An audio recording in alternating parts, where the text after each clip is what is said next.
ഒരു തരത്തിലുള്ള ഉപദേശം ഇഷ്ടമില്ല. ഉപദേശം നിങ്ങൾക്കും വീട്ടിലേക്ക് ചോദിച്ചത് എനിക്കും വന്നിരുന്നു, നിങ്ങൾക്കും വന്നിരുന്നു. നാലാമത്തെ പ്രത്യേകത ഈ 18 വയസ്സിന് താഴെയുള്ള മനുഷ്യ ജന്മങ്ങൾ പറയുന്നത് ഞാൻ മാത്രമാണ് ശരി, ബാക്കി എല്ലാവരും പൊട്ടന്മാരാണ്. നിങ്ങൾ വേണമെങ്കിൽ മക്കളോട് 18 വയസ്സിന് താഴെയുള്ള മക്കളോട് എന്തെങ്കിലും ഒരു ഉപദേശം പറഞ്ഞു, നിങ്ങൾ അങ്ങോട്ട് ഒന്ന് നല്ലോണം പഠിക്കുന്നതെന്ന് പറഞ്ഞു, നിങ്ങൾ അപ്പടിയിട്ട് വരുന്നത്. എന്തായാലും ഒരു കെട്ട കാലത്തിലാണ് ഞങ്ങളും ഞാനും.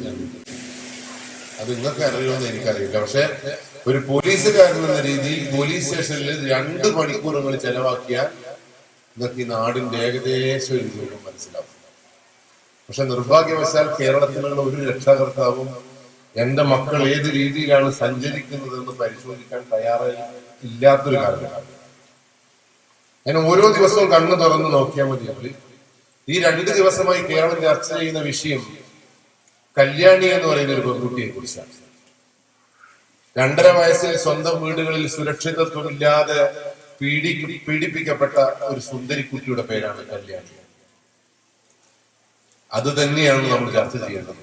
എറണാകുളത്ത് ഒരു കല്യാണിയെ അമ്മയ്ക്ക് കൊല്ലേണ്ടി വന്നെങ്കിൽ ഒരു കുറച്ച് ദിവസങ്ങൾക്ക് മുമ്പാണ് 5 വയസ്സുകാരിയായ ഒരു പെൺകുട്ടി അന്യസംസ്ഥാന തൊഴിലാളി ആ മീൻചാപ്പിന്റെ പുറകിൽ കൊണ്ടുപോയി ബലാത്സംഗം ചെയ്തു കൊണ്ടത്.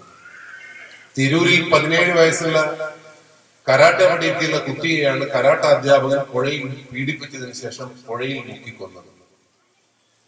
അപ്പൊ കേരളത്തിൽ ഓരോ ദിവസവും ഇങ്ങനെയുള്ള ഓരോ ഭീകരമായ കഥകളാണ് വന്നുകൊണ്ടിരിക്കുന്നത്. അപ്പൊ എല്ലാവരും പറയും നിയമം ശക്തമാക്കണം. നിയമം ശക്തമാക്കിയ പ്രശ്നങ്ങളൊക്കെ തീരുവോ? ഇല്ല.